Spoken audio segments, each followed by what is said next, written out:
Le traitement des signaux dans LabVIEW, c'est le sujet d'aujourd'hui. Alors, vous allez avoir besoin du code du robot. Ça ici, c'est le code de démonstration, donc que je télécharge. Je l'aperçois ici. Je vais aller dans téléchargement pour récupérer mon fichier zip. Ici. Je vais extraire avec 7-zip, supprimer mon dossier zip et récupérer ici l'original. Ce qui m'intéresse ici, c'est Sender. Donc, on a ici à l'écran le code du tutoriel précédent. On va le modifier. Et puis l'objectif, c'est de réussir à adapter les signaux d'une manette afin de contrôler notre robot. Donc, au niveau des changements, ce que je vais faire, je vais ajouter une décoration, Flatbox, ici, que je vais venir placer par-dessus, comme ça ici. Ensuite, je vais aller dans le menu ici, dire Move Backward,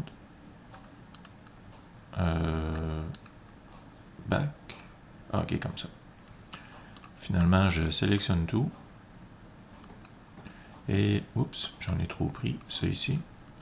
Puis je vais créer un groupe, comme ça ici. Donc si je déplace ça ici dans le coin, ça prend moins de place. Comme ça ici. CTRL E me donne l'écran du code. Alors ce que je fais ici, je prends le plein écran et j'agrandis ma zone afin d'exploiter un maximum de la surface de l'écran. Comme ça ici. C'est bon. Et comme ça ici. Je vais séparer les signaux moteur A. Je déplace avec les flèches de mon curseur. Puis moteur B. Oh, avec ça ici.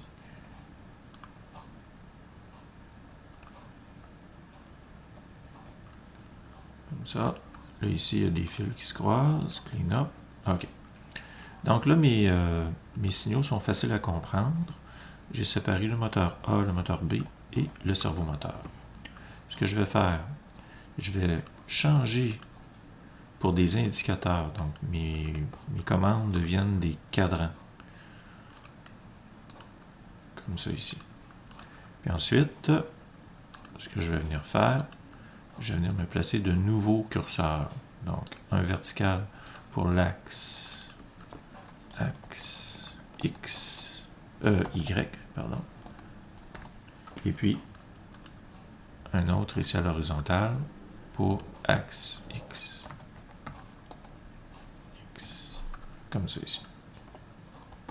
Donc, ce sont des signaux qu'on va donner de moins 100 à plus 100.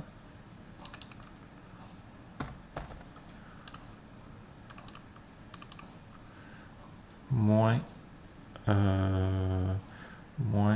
100 à plus 100. Comme ça ici. Donc, les axes de la manette nous donnent des valeurs positives ou négatives. Ça peut être moins 1 plus 1 ou ça peut être des valeurs de 32 000.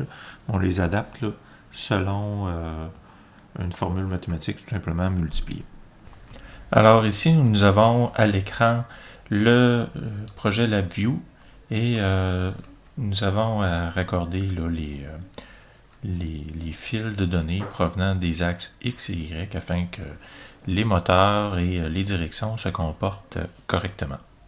Alors, ce que je vais faire, je vais me rappeler ici, premièrement, que lorsqu'il s'agit d'un nombre négatif, l'état est faux, ici, et lorsqu'il s'agit d'un nombre positif, l'interrupteur tombe à on, l'état devient vrai. Donc, mon commutateur, ici, ce sera une comparaison, à savoir, est-ce qu'on est plus grand que 0. Donc, la réponse ici, vrai, me donnera la valeur positive, là, ou le nombre 1 envoyé à mon module. Alors, ce que je vais faire ici, je vais mettre une constante de 0, Et je vais en faire autant pour l'autre côté. Donc avec une combinaison de touches, CTRL à gauche sur votre clavier, on peut dupliquer comme ça ici facilement les éléments de code.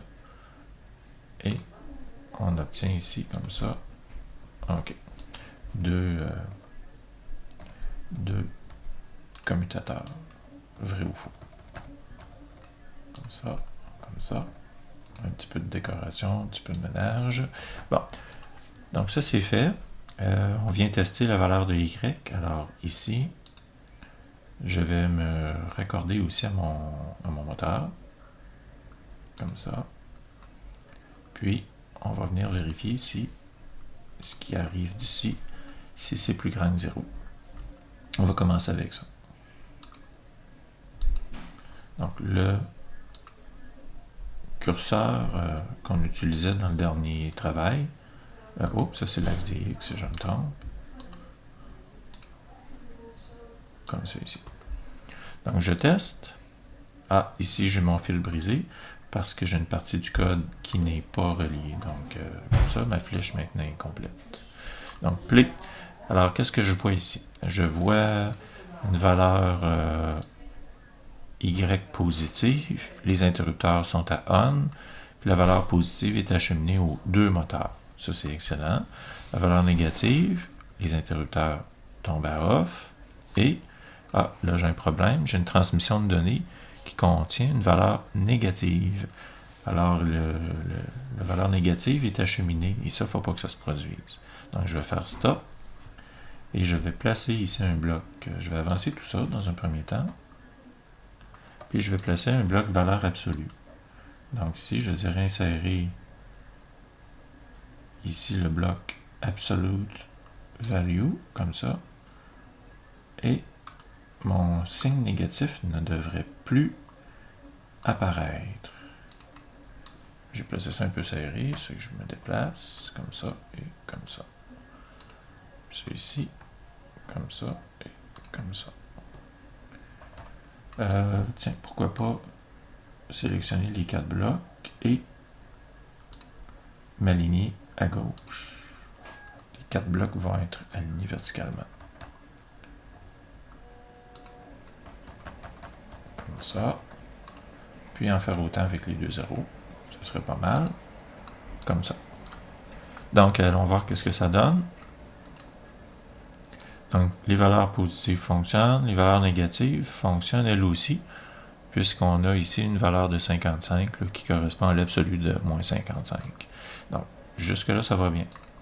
Alors, supposons que je décide de placer une valeur 200 sur mon curseur. Comment est-ce que mes moteurs vont fonctionner? Alors, si j'essaie ça, voir, j'ai une valeur de 200 qui est transmise. Ça non plus, c'est une condition qui ne doit pas survenir, donc je vais faire stop. Je vais contraindre les nombres supérieurs à 100 à demeurer à 100. Donc, je vais venir ici placer sur ce fil-ci, insert, all palette. Ce bloc-ci, il est difficile à trouver. Il se trouve être ici, c'est in range and... donc, on va contraindre. Upper limit, on va lui placer la valeur d'une constante qui est 100. Puis, lower limit. Bouton droit, créer constante. La valeur de 0. Donc, je prends ça ici, je le déplace un petit peu. Comme ça. CTRL avec le bouton gauche, la touche gauche du clavier. Et puis, je duplique ça ici. J'enlève mon fil. Puis, je vais placer ça ici, entre les deux, comme ça ici. On est un petit peu serré, donc je vais déplacer tout ce qui est à gauche, un peu ici, vers la gauche. Ça ici, comme ça. Puis je viens raccorder la sortie à... voyons, comme ça. J'ai un peu de mal à me raccorder. Bon, ok. Puis la sortie ici. Donc, ce qu'on essaie à nouveau, voir si ça fonctionne, c'est une valeur plus grande que 100. Donc, ce qu'on voit, c'est que dépasser 100, la contrainte de ne pas dépasser 100 là, est appliquée. Donc, ça, c'est parfait. Puis, pour un servomoteur aussi, je dois en faire autant. Donc, je vais reprendre à nouveau ces fils-là. CTRL, avec ma souris, je duplique et je vais réinsérer ça sur le fil ici qui est ici, que je détruis. Les servomoteurs, ce sont des valeurs entre 0 et 180 degrés. Donc, la valeur supérieure ici sera de 180. La valeur minimum ici sera de 0 degré. Bon, j'essaie ça à nouveau. Donc, mon axe dx, on voit ici que ça devient 0, même si c'est une valeur négative. Puis la valeur positive augmente jusqu'à 100. Donc, pour que 0 soit la valeur centrale de mon servomoteur, on s'en doute ici, il faudrait ajouter, donc je vais supprimer ce fil-ci, il faudrait que j'ajoute la quantité de 90. Parce que le cerveau au centre, c'est lorsque ma voiture roule droit.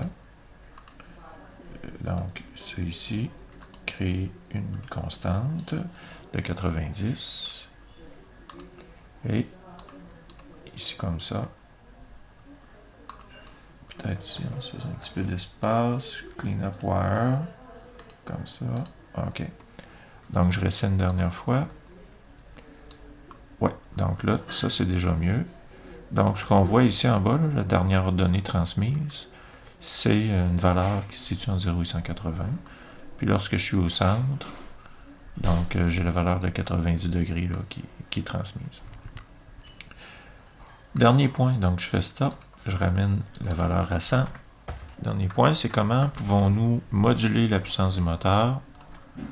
Et ça ici, supposons que j'ai une puissance de 50 et que je tourne à droite. Donc, je vois que ma puissance demeure inchangée sur mes deux moteurs, puis ça fait en sorte que la voiture cherche à rouler tout droit. Et ce n'est pas souhaité. Donc, ce qui est important de comprendre, c'est que la puissance moteur devrait augmenter sur le moteur A afin de faire en sorte que la voiture tende à aller vers la droite. Puis le moteur B devrait diminuer en puissance. Donc, A augmente, ça veut dire qu'on additionne à la valeur Y, on ajoute X. Donc, côté moteur A, ça tourne plus vite à ce moment-là par une addition. Donc, ce que je viens faire ici, j'ai enlevé celui-ci, puis je place un bloc, addition ici, comme ça. Ça, je vais fermer ça. OK. Comme ça, et comme ça ici.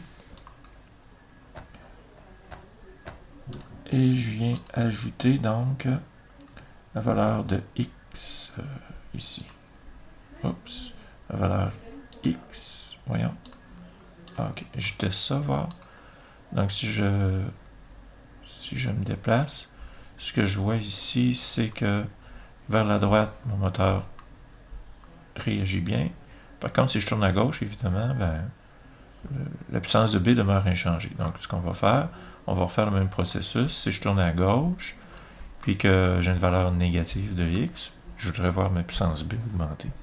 Donc, double négation, ça veut dire un bloc de soustraction ici sur ce fil-là.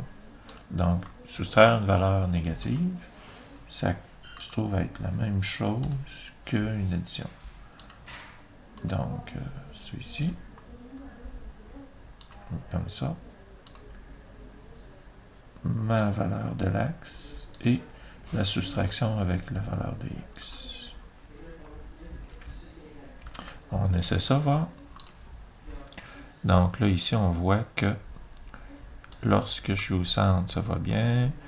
Donc, vers la gauche, ma puissance moteur diminue à gauche, augmente à droite. Vers la droite, donc les deux fonctionnent bien. On voit ici un drôle de phénomène, là, vous allez le comprendre, c'est la direction moteur qui change.